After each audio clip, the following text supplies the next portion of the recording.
S மக்களே, இன்றைக்கி episode முடிஞ்சது. பெருசாக பிரச்சனைகள்லாம் ஒன்றும் இல்லை, ஜாலியாக தான் போச்சு. ஃபைனல் வீக் இப்படி தான் போகும், இப்படி தான் போகணும். ஃபைனல் வீக்கும் சண்டை வந்துக்கிட்டு இருக்குன்னா ரொம்ப தப்பான கண்டெஸ்டன்ஸ் வந்து உட்காந்துருக்காங்க ஃபைனல் வீக்கில் நடத்தும்.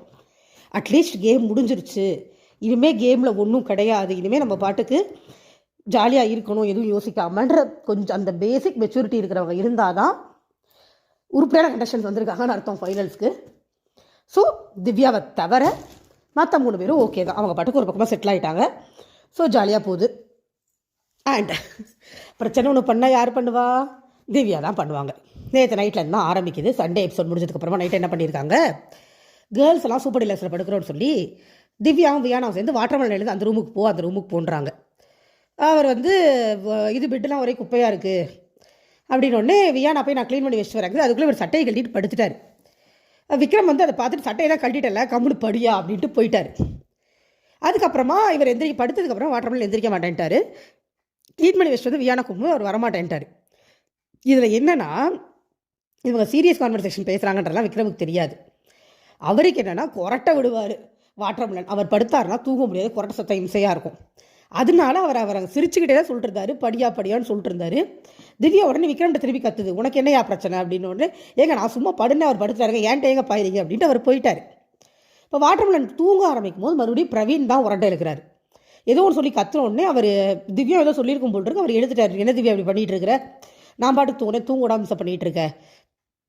ஆனால் பிரவீன் பேசுகிறப்ப திவ்யா பாவம் தூங்கட்டும் தான் சொல்லிச்சு. பட் அதுக்கு முன்னாடி ஓவராக பேசின உடனே இவர் டென்ஷன் ஆகி எழுந்து கத்த ஆரம்பிச்சிட்டாரு. திவ்யா கத்த, அவர் கத்த, இவர் கத்த, திவ்யா கத்த. எனக்கு இந்த இடத்துலையும் திவ்யா மேலே எப்பயும் வர்ற ஒரே கம்ப்ளைண்ட் தான், பிரச்சனை வாட்டர்மெலன் எங்கே படுக்கிறதுங்கிறத பற்றி.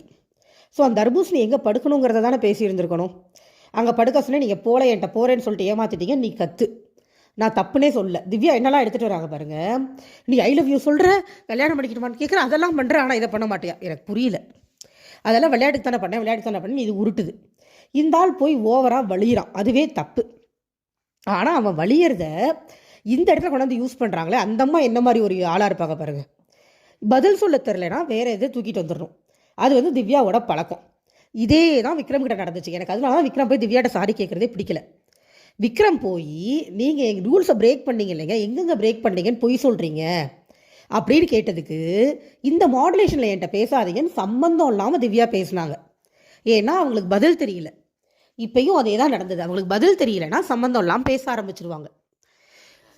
திவ்யாவுக்கு கம்ப்ளீட் பிஆர் டீம் தாங்க. அந்த பொண்ணு டேலண்ட்டும் கிடையாது, ஒன்றுமே கிடையாது, 0. ஆனால் அந்த பிஆர் டீம் வந்து ஒரு உருட்டுறாங்கல்ல, அவங்க ஸ்ட்ரைட்டாக கேள்வி கேட்குறாங்க, ஃபேஸ் டு ஃபேஸ் கேட்குறாங்க, பயங்கர